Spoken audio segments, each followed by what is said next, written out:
میرے رسول کریم صلی اللہ علیہ وسلم نے فرمایا ہم تحفہ دیتے ہیں نا بچوں کو، میں اپنے بچوں کے لیے یہ لے کے آ رہا ہوں وہ لے کے آ رہا ہوں، کوئی کمی نہ آ جائے۔ میرے حبیب پاک صلی اللہ علیہ وسلم نے فرمایا کسی والد کا اپنی اولاد کے لیے سب سے بہترین تحفہ یہ ہے کہ وہ اسے اچھا ادب سکھا دے۔ یہ سب سے بولیے یہ کون سا تحفہ ہے؟ کیا سکھانا ہے اولاد کو؟ ادب نہیں، اچھا ادب۔ کون سا ادب جی؟ بول کے بتائیے۔ جن کے قریب کوئی سو رہا ہے وہ ذرا زیادہ اونچا بولے تاکہ وہ اٹھ جائے۔ کون سا ادب سکھانا ہے؟ اچھا ادب۔ اپنی اولاد کو اچھا ادب سکھائیے۔ دیکھیے جس دکاندار کو ادب نہ آتا ہو اس کی دکان پہ گاہک نہیں ہوتا، اور جس گھر والے کو ادب نہ آتا ہو اس گھر کے اندر کوئی شخص قیام، اس شخص بے ادب آدمی کی زندگی اجیرن ہو جاتی۔ جو بد اخلاق آدمی ہوتا ہے اس کے ساتھ کسی کا تعلق قائم نہیں رہتا۔ جو اخلاقی قدریں نہیں جانتا اس کے تو اپنے قریبی رشتے ٹوٹ جاتے، وہ تو اپنوں سے دور ہو جاتا۔ جو اخلاقی قدریں نہیں جانتا اس کی زندگی تباہ ہو جاتی ہے۔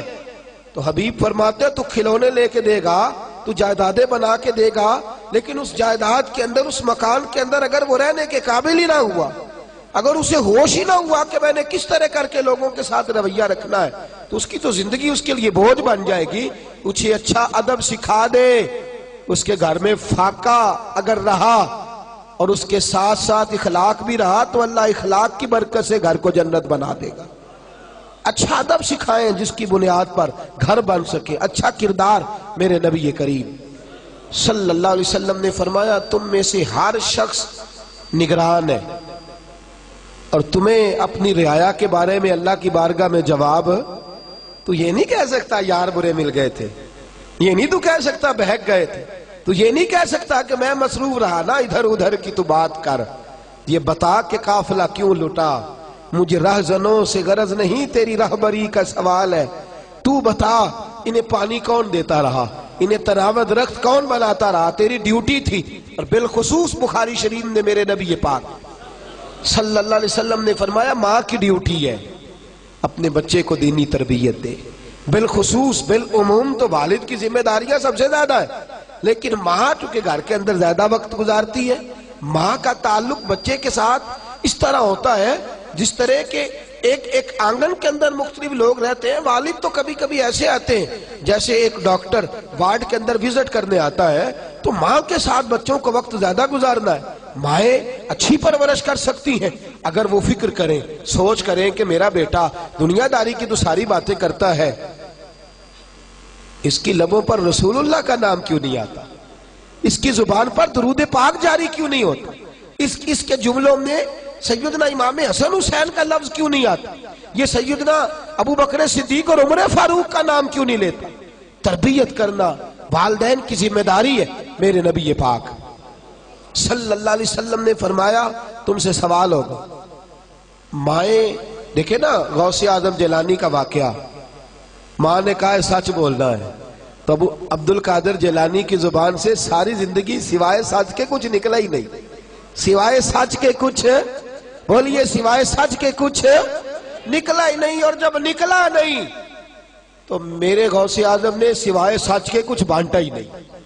انہوں نے کروڑوں لوگوں کو سچ کا عادی بنا دیا، بے حساب لوگوں کو سچ کا ماں ہے۔ حضرت ربیہ بن ابو عبد الرحمن، یہ پتہ ہے کون سی یہ کون تابعی بزرگ ہے؟ یہ حضرت امام مالک کے بھی استاد ہیں اور خواجہ حسن بصری کے بھی استاد ہیں، حضرت حسن بصری کے بھی استاد، اور مدینہ منورہ میں مسجد نبوی کے اندر درس حدیث دیا کرتے تھے۔ ان کے والد کا نام تھا ابو عبد الرحمن، یہ پیدا ہونے والے تھے، تاریخ بغداد میں لکھا ہے پیدا ہونے والے، ماں کے شکم میں تھے تو ابا جی جہاد کرنے چلے گئے، اور 30,000 دینار اماں کو دے گئے، کہا یہ پیسے ہیں گھر کے خرچے کے لیے اور سنبھال رکھنا، میں واپس آ کے حساب لوں گا۔ کتنے پیسے دے گئے بولیے؟ بنو امیہ کے زمانے میں جہاد کرنے گئے تو 27 سال کے بعد واپس آئے۔ کتنے سالوں کے بعد بولیے؟ یہاں اللہ خیر کرے ابا جی باہر جا کے مزدوری کرے نا سعودی عرب اور ساری زندگی پیسے بھیجیں تو اللہ ماشاءاللہ سب کی بات نہیں کرتا، لیکن جہاں اختلاف ہوتا ہے، وہاں اماں بچوں کو کہتی ہے او بیٹے پیسے کما لینا کون سا کمال ہے، میں تمہاری دکھوں سکھوں کی ساتھی رہی ہوں، تو بیٹھ کے موج کرتا تھا، 40-50 ہزار بھیج دیتا تھا، یہ بھی کوئی کمال ہے؟ خدا کی بندی تو دیکھ تو صحیح۔ اور یہی کام والد صاحب کرتے ہیں، وہ کہتے ہیں ساری زندگی تو میں نے تمہارے لیے جو ہے وہ پریشانی میں گزار دی، اماں کا کیا کمال، روزی روٹی تو سارے پکا لیتے۔ دو طرفہ معاملہ گڑبڑ ہوتا ہے، لیکن اندازہ کیجئے 27 سال کے بعد، غالباً آپ نے غور نہیں فرمایا اس بات پر، اس بات کی نزاکت کو آپ سمجھے نہیں۔ کتنے سالوں بعد آئے؟ ارے اتنا لمبا عرصہ کوئی برداشت کرتا ہے؟ ماں تو زہر کھول دیتی، تمہارا باپ تو پلٹ کے آیا ہی نہیں، اس نے تو سوچا ہی نہیں کہ میں کدھر جا رہا ہوں، اسے تو فرصت ہی نہیں۔ لیکن ماں کو پتا ہے وہ خدمت دین کے لیے نکلا ہوا ہے۔ 27 سال کے بعد جب آپ گھر آئے، تب 27 سال کا بچہ ہو گیا ہے، تو بچہ جوان ہو گیا ہے، گھر آئے تو نیزہ ہاتھ میں پکڑا ہے، مدینہ منورہ کے رہنے والے خوبصورت شہر میں آ کے 27 سال بعد جہاد سے لوٹے، اپنے دروازے پہ دستک دی۔ اصل ہوتا یہ تھا کہ فوجیں ایک شہر فتح کیا تو اگلے شہر چلی گئی، اس سے اگلے شہر چلی گئی، تو جس کا دل نہیں بھرتا تھا جہاد سے وہ لگا رہتا۔ 27 سال بعد لوٹے جناب ابو عبد الرحمن، دروازے پہ دستک دی، جناب ربیہ محدث سے امت، دروازہ کھولا، جی بابا جی، کہنے لگے پیچھے ہٹ میرا گھر ہے، کہنے لگے جناب خیال کریں آپ کا گھر کدھر سے آ گیا، گھر تو میرا ہے، کہنے لگے میرا ہے، کہا نہیں میرا ہے، جھگڑا زیادہ ہوا تو محلے دار کٹھے ہو گئے۔ اب بہت سارے لوگ ان کو حضرت ابو عبد الرحمن کو پہچانتے بھی نہیں تھے، کہنے لگے بابا ساری زندگی سے یہ نوجوان یہاں رہ رہا ہے، اسی گھر میں پیدا ہوا ہے، تو کیسے کہتا ہے میرا گھر ہے؟ کہنے لگے میرا نام ابو عبد الرحمن ہے، میرا گھر ہے، سارا زمانہ جانتا ہے، کسی بوڑھے کو بلاؤ۔ اندر سے والدہ نے لفظ سن لیے اور جناب ربیہ کو کہنے لگی بیٹے دروازہ کھول کے سینے سے لگا، یہ تیرے والد گرامی ہے، یہ تیرے والد گرامی ہے۔ لفظ ادا کی تو 27 سال بعد بچھڑا ہوا بیٹا باپ سے ملا، باپ بیٹے سے ملا، آنسو درد بن کے ٹپکے، ماتھا چومتے رہے، دیر تک ملتے رہے، اندر آئے، عصر کا وقت قریب تھا، جناب ابو عبد الرحمن بیٹھے آ کے، والدہ نے کھانا رکھا، حضرت ربیہ کی والدہ نے، اور جناب ربیہ جلدی سے وضو کر کے نکل گئے، عصر کے بعد درس حدیث دینا ہے، وہ تشریف لے گئے تو پیچھے سے حضرت ابو عبد الرحمن یہ نہیں پوچھا 27 سال وقت کیسے گزرا، یہ نہیں پوچھا کہ تم نے دھوپ چھاؤں میں کیسے گزارا کیا، یہ کہنے لگے اور میرے 30,000 دینار کدھر ہیں، 30,000 دینار کدھر؟ اور بی بی سمجھدار آگے سے یہ نہیں کہتی اچھا 27 سال بعد آیا اور تجھے پیسوں کی فکر ہے، میری فکر ہی نہیں، بچوں کی فکر ہی نہیں۔ کہنے لگی آپ اس طرح کریں، کھانا کھائیں، وضو کریں، مسجد نبی میں جا کے نماز عصر پڑھ کے آئیں، آپ نماز ادا کر کے واپس آئے، بتاتی ہوں 30,000 دینار کدھر ہے۔ کہتے چونکہ میں دیر سے گیا، مسجد پہنچا تو جبہ پہنے، سر پہ امامہ باندھے اور رسول اللہ کے ممبر پر بیٹھے، رسول اللہ کے ممبر پر بیٹھے، میں نے ایک خوبصورت نوجوان کو دیکھا جو حدیثیں بیان کر رہا ہے، اور حسن بصری سے لے کر امام مالک تک لوگ گردنیں جھکائے بیٹھے اور حدیثوں کا درس سن رہے ہیں۔ کہتے میں نے دیر سے نماز پڑھی، میں پہچان نہ پایا، میں نے کان میں ایک شخص کے کہا، میں نے کہا یہ کون ہے؟ اتنی چھوٹی عمر میں اتنا اعلیٰ 27 سال کا جوان اور اس قدر خوبصورت اس کا انداز کہ مسجد نبی میں درس حدیث۔ کہتے وہ کہنے لگے بابا جی آپ نہیں جانتے یہ ربیہ بن عبد الرحمن ہے، یہ کہتے میرا بیٹا، میرا صاحبزادہ؟ چھلک پڑی آنکھیں آنسوؤں سے، تڑپ اٹھے، بے چین ہو گئے، رو پڑے، روتے روتے واپس گھر آئے، آکے کہنے لگے ام ربیہ تو نے تو کمال کر دیا، تو نے تو کمال کر دیا، میں 27 سال آیا نہیں اور تو اکیلی عورت میرے بیٹے کو اتنا بڑا بنا دیا ہے کہ وہ رسول اللہ صلی اللہ علیہ وسلم کی مسجد میں حدیث کا درس بیان کر رہا ہے، کیا بات ہے تیری؟ تو کہنے لگی اچھا اگر آپ خوش ہوئے ہیں تو پھر میں نے 30,000 دینار آپ کے بیٹے کو عالم بنانے پہ خرچ کر دیے، آپ راضی ہیں میری اس بات سے؟ راضی ہیں؟ میرے عزیز جب تربیت کا یہ انداز ہوتا ہے، جب سوچ کا یہ انداز ہوتا ہے، ہمارے ہاں ہم مرنے کے قریب ہوتے ہیں، ہمارے بچے کیونکہ ہم نے تربیت ہی نہیں کی، ہم نے خیال ہی نہیں کیا، ہمارے بچے دیکھیے نا میرے رسول پاک صلی اللہ علیہ وسلم کی صحیح مسلم کی حدیث ہے، فرمایا تو مر جائے گا اور اگر تیری اولاد نیک ہوئی تو قبر میں بھی تیرے ساتھ جائے گی، حضور کس طرح؟ فرمایا وہ پیچھے جتنے خیر کے کام کرے گی ان سب کا اللہ تجھے قبر میں بھی ثواب عطا فرمائے گا۔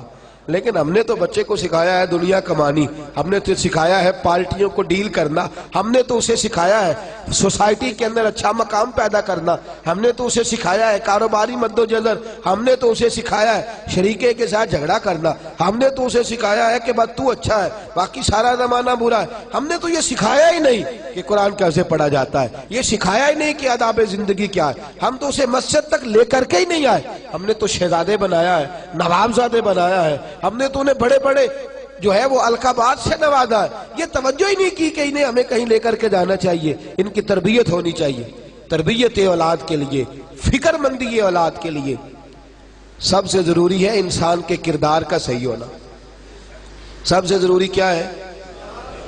بھئی آپ بچے سے کہیں بیٹے چل مسجد، چلا جائے گا؟ کہے گا ابا جی آپ کیوں نہیں جاتے؟ آپ بھی تو بتائے نا، آپ آرام سے لیٹے ہیں مجھے کہہ رہے ہیں مسجد چلیں۔ بیٹا قرآن پڑھا کرتا ہو، کہے گا آپ کو کیا پریشانی ہے آپ کیوں نہیں پڑھتے؟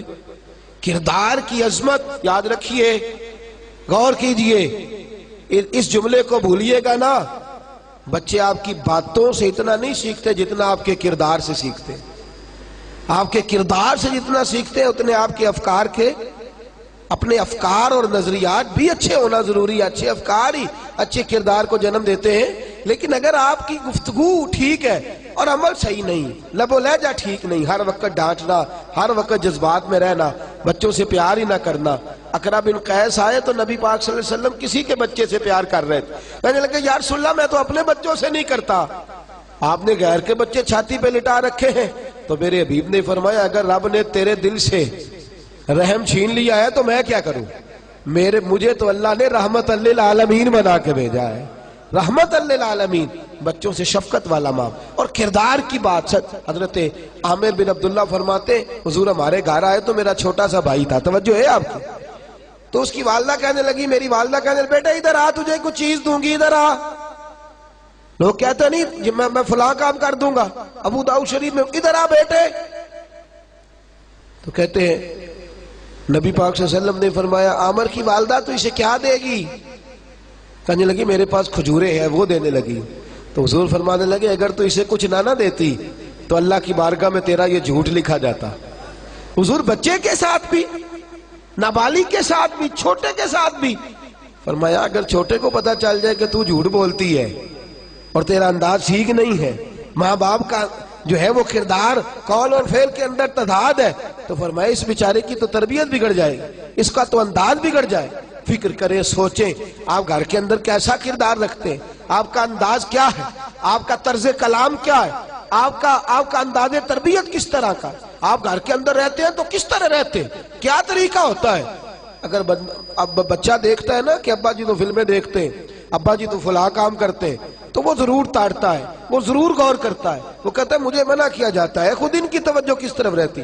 میرے نبی کریم صلی اللہ علیہ وسلم نے عملی تربیت فرمائی، اولاد کی عملی تربیت۔ اور یاد رکھیں ایک جملہ کہنے لگا ہوں، جو والدین اپنے گھر میں بیٹھ کے اپنے بچوں کے سامنے اپنے بھائیوں کی غیبت کرتے ہیں اور ساتھ اپنے بچوں کو مل جل کے رہنے کا حکم دیتے ہیں، وہ یاد رکھیں اگر اپنے بچوں کے سامنے وہ اپنے بہن بھائیوں کے بارے میں باتیں کر رہے ہیں تو ان کے بچوں کا بھی اتفاق رہنا ممکن ہے نہیں، ان کا بھی اتفاق کے ساتھ رہنا ممکن ہے، اس لیے کہ وہ تیری بات ایک جانب ہے، تیرا کردار دوسری جانب ہے، یہ کیسے ہو سکتا ہے؟